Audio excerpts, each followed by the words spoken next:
Hello YouTube, and welcome to my review of the Vector Arms Mod47 RIS by Echo 1.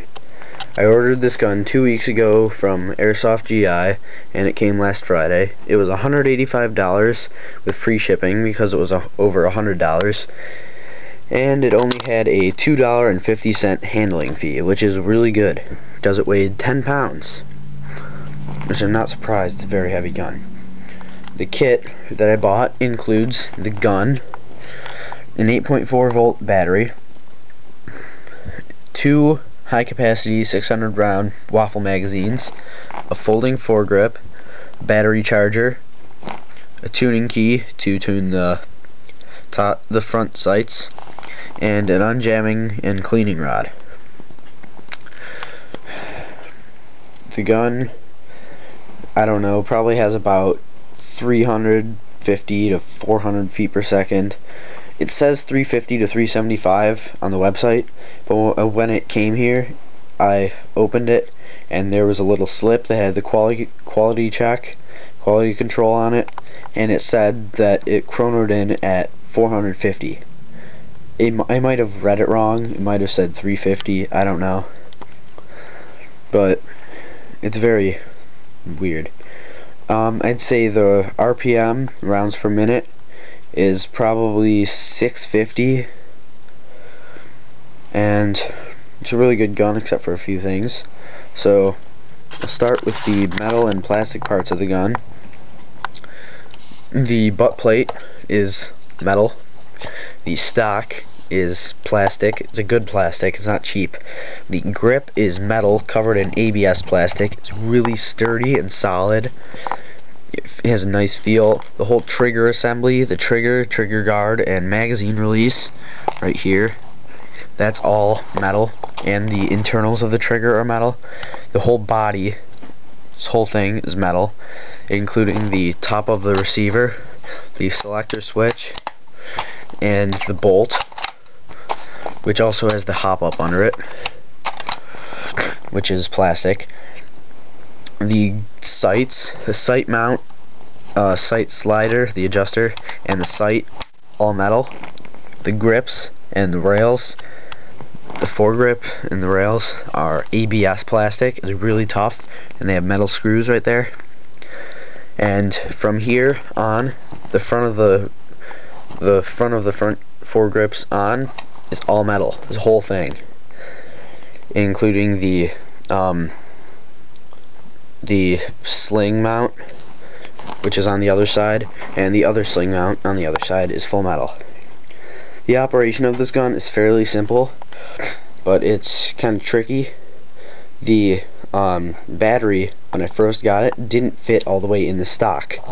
It went in to about there, and it stopped. So after about an hour of messing with it, I finally decided to just take the stock off and rewire it, and now it goes in all the way, but it still could go in a little more. It would be nice. So to do that, to put the battery in, simply put the battery in, connect the wires, and fit the butt plate on, which takes a while because it's really hard.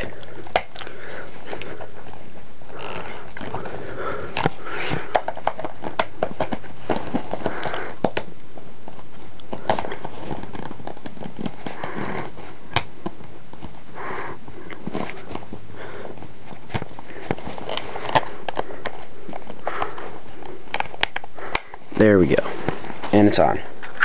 That's actually one of the easier times that I've actually gotten it to go on. It's really hard. That's the only thing I don't like about the gun. The rest of it is really simple.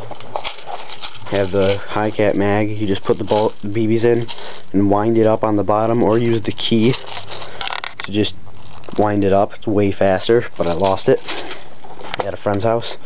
You just put the magazine like this, and then put it in, and then push it up, and then the magazine's in. And then from there you select your mode of firing. This is full auto. and this is semi-auto. It has a really good response time for it. The battery, it's an okay battery, but I don't think it holds the charge too well. It leaks a little. Power does. For the folding foregrip, you slide it on to the grip. You have to make sure that it's lined up with the thing correctly, otherwise it won't go in. Just put the screw in, and the nut goes on the bottom. And see if I can get this threaded.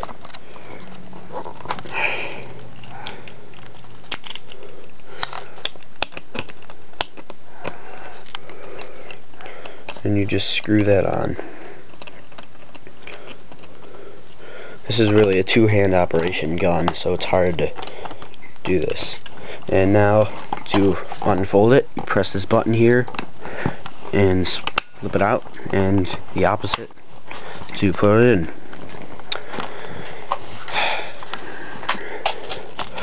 The pros and cons of this gun, I'd say pretty much everything about it is pros except for the battery.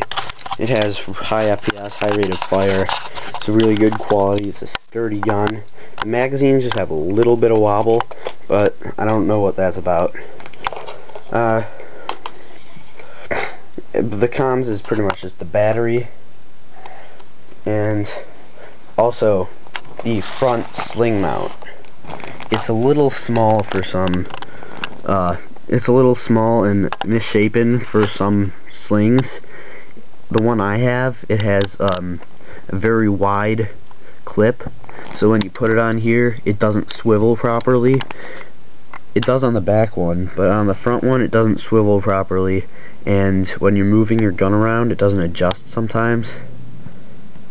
And I think that's pretty much it. So join me later today for my shooting test. It's a really powerful gun. I've shot it before. It actually went through my wall. It's pretty cool. But I'll officially test it outside later today, and I'll see you there. Bye.